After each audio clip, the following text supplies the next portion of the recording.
Welcome to Catalyst Spills the Tea, where we break down and discuss trending topics in diversity, equity, and inclusion. Today, I'm your host, Mariana Vanin, Director of Global Communications, and we're spilling the tea on lazy girl jobs.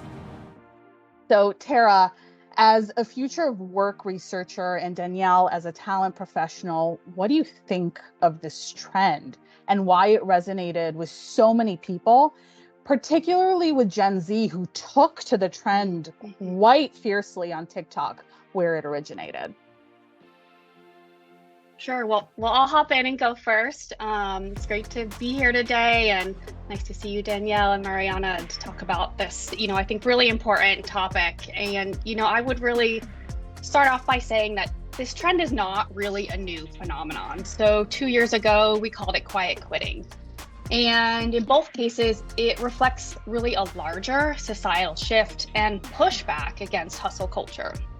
So from the future of work perspective, this really fits under the broader theme of what we would call shifting work and life expectations. So really, after decades of increased productivity alongside wage stagnation and a skyrocketing cost of living, millennials and especially Gen Z are realizing that the notion of the American dream, achieved by hard work in a meritocracy, was really just a ruse. But what we see in our research, regardless of the decade that someone was born, employees of all genders and ages want greater flexibility. They want to be paid a living wage, and they don't want to sacrifice their well-being to do so. Yep, I totally agree. And when I'm connecting with candidates, also, thank you for having me. And Tara, fantastic to see you. And Mariana, thanks for the opportunity. When I'm connecting with candidates, whether that's, for our roles at Catalyst or just in general, people are the biggest thing I hear from candidates is that I'm looking for a better work-life balance. What about the term though, right? The use of lazy, use of girl to describe the concept, this kind of role. There's a negative connotation. There's a gendered component. Why and what, if anything, does that signal? What's the message that it sends?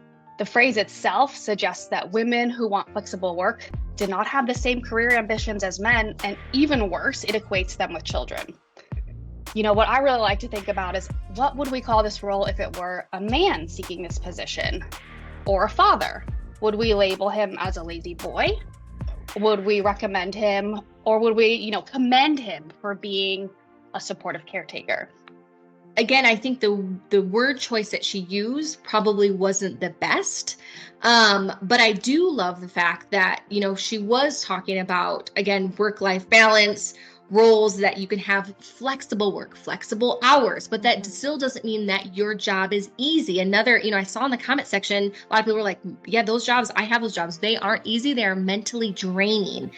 That mentally draining still can take up your mental capacity and then carry over into your work-life balance. So again, I think word choice could have been a bit different in the sense. And I don't think there is any job that is easier than the other. And one thing that really stuck out to me when I watched the original video was she talked about how, there's all these jobs out there, you can just go get them and you can have this job and then you could be a mom and it would be so easy. And that just really struck a chord with me because it is so just misguided in terms of like what work is like and what it's like to be a caretaker.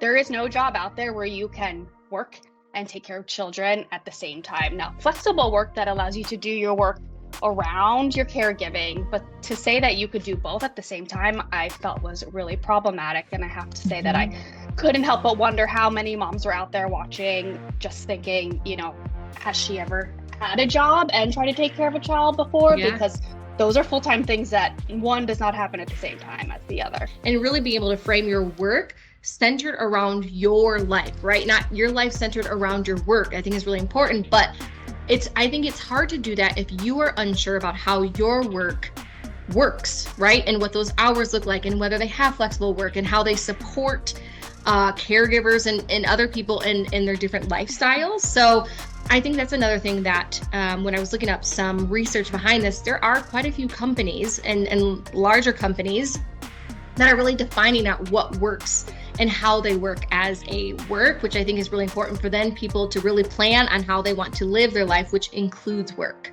So thank you both again so much. This was such an enlightening conversation.